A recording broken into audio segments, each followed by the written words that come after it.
السلام علیکم۔ آج آپ احباب سیدنا حضرت الیاس علیہ السلام کے حالات و واقعات سن سکیں گے۔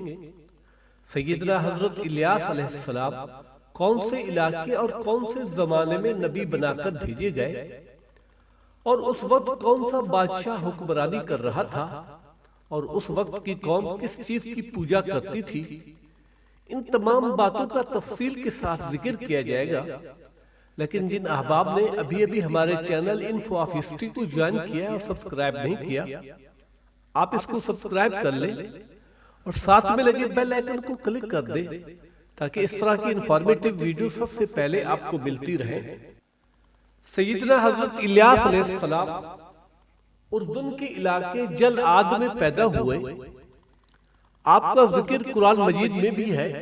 اللہ تعالیٰ فرماتے ہیں، اور ہم نے یقیناً آپ سے پہلے بہت سے رسول بھیجے، ان میں سے کچھ تو وہ ہے کہ ان کے حالات ہم نے آپ سے بیان کر دیے، اور بعض ان میں سے وہ ہے جن کا بیان ہم نے آپ سے نہیں کیا۔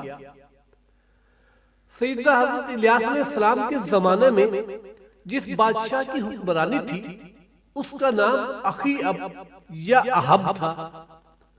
اس کی بیوی کا نام ایزبل تھا۔ یہ بال نامی بت کی پوجا کرتی تھی۔ اس بادشاہ کا زمانہ 774 تا 854 قبل مسیح ہے، یعنی حضرت عیسیٰ علیہ السلام سے 854 سال پہلے کا زمانہ تھا۔ اس بادشاہ کے زمانے میں غیر قوموں میں شادیاں ہوتی تھی۔ اس طرح کوئی عورت اپنے ساتھ بال کی پوجا بھی لے آئی۔ رفتہ رفتہ یہ شرک ساری قوم میں پھیل گیا۔ بنی اسرائیل کے انبیاء کرام نے اس شرک کا مقابلہ پورے زور سے کیا۔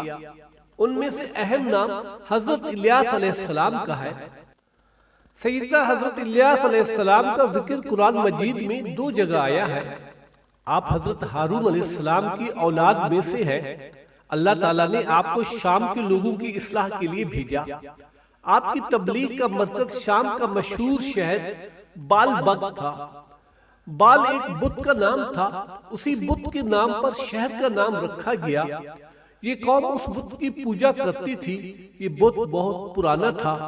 حضرت موسیٰ علیہ السلام کے زمانے میں بھی اس بت کی پوجا کی جاتی تھی۔ مختلف موسموں میں اس کے گرد میلے لگا کرتے تھے۔ اس پر سونے چاندی کے نذرانے چڑھائے جاتے تھے۔ اسے خوشبو کی دھونی دی جاتی تھی۔ جانوروں کی قربانی دی جاتی تھی، بلکہ انسانوں کی قربانی دینے کی روایات بھی ملتی ہے۔ خود یہ بت سونے کا تھا، 20 گز لمبا تھا، اس کے 4 منہ تھے۔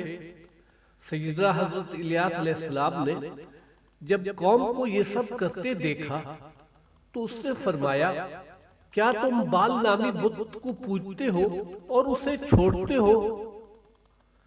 جو سب سے بہتر پیدا کرنے والا ہے، وہ معبود برحق تمہارا بھی رب ہے، اور وہی تمہارے اگلے باپ و دادوں کا بھی پروردگار ہے۔ سیدنا الیاس علیہ السلام نے اس قوم کی تبلیغ نہیں کی، بلکہ وقت کے بادشاہ اخی اب کو بھی حق کا پیغام پہنچایا اور فرمایا، تم بے حس و حرکت اور بے جان بت یعنی بال کی پوجا کرتے ہو۔ یہ کھلا شرک ہے جو خود بھی اور ساتھ میں تم سب کو بھی جہنم میں لے جائے گا۔ حقیقت میں عبادت کے لائق تو میرا رب ہے جو ہمیشہ سے ہے اور ہمیشہ رہے گا۔ آپ کی تبلیغ کی وجہ سے قوم تو پہلے ہی آپ کی مخالف ہو چکی تھی، اب بادشاہ اور اس کی بیوی بھی آپ کے خلاف ہو گئے۔ انہوں نے آپ کا مذاق اڑایا، آپ کو تکالیف دی، پھر نوبت یہاں تک پہنچی کہ وہ سب آپ کی جان کے دشمن ہو گئے۔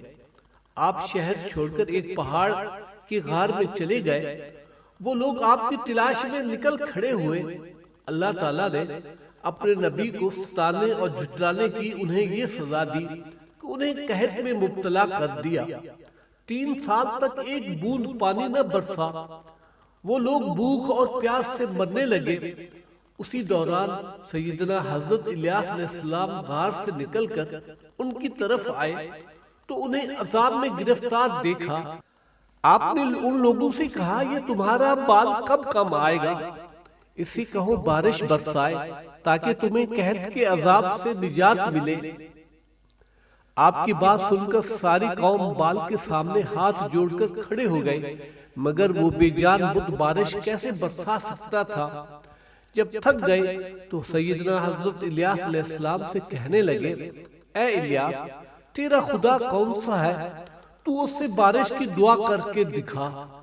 آپ نے رب العالمین کے حضور دعا کی۔ دعا کرنے کی دیر تھی کہ بارش شروع ہو گئی، زمین سرسبز ہونے لگی۔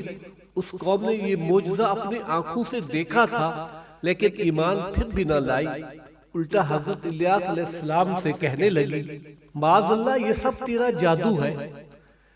یہ الزام ایسا ہی تھا جیسا کہ آپ سے پہلے آنے والے انبیاء علیہ السلام کو ان کی قومیں لاجواب ہو کر دیتی رہی تھیں، اور یہ باتیں ہیں اس زمانے کی جبکہ ابھی حضرت موسیٰ علیہ السلام کی وفات کو زیادہ عرصہ نہیں گزرا تھا، اور یہ قوم اللہ تعالیٰ کے احکامات کو جھٹلانے پر 40 سال تک سزا بھگت چکے تھے۔ اس سب کے باوجود انہوں نے بال کی پوجا شروع کر دی۔ غرض یہ قوم گمراہی میں ڈوبی رہی، اور حضرت الیاس علیہ السلام کو اللہ تعالیٰ نے اپنے پاس بلا لیا۔ تو دوستو، آج کی یہ معلوماتی ویڈیو کس طرح لگی؟ کامنٹ سیکشن میں کامنٹ کرنا نہ بھولیے، اور ہماری ویڈیوز کو لائک اور شیئر کیجیے۔ شکریہ، والسلام۔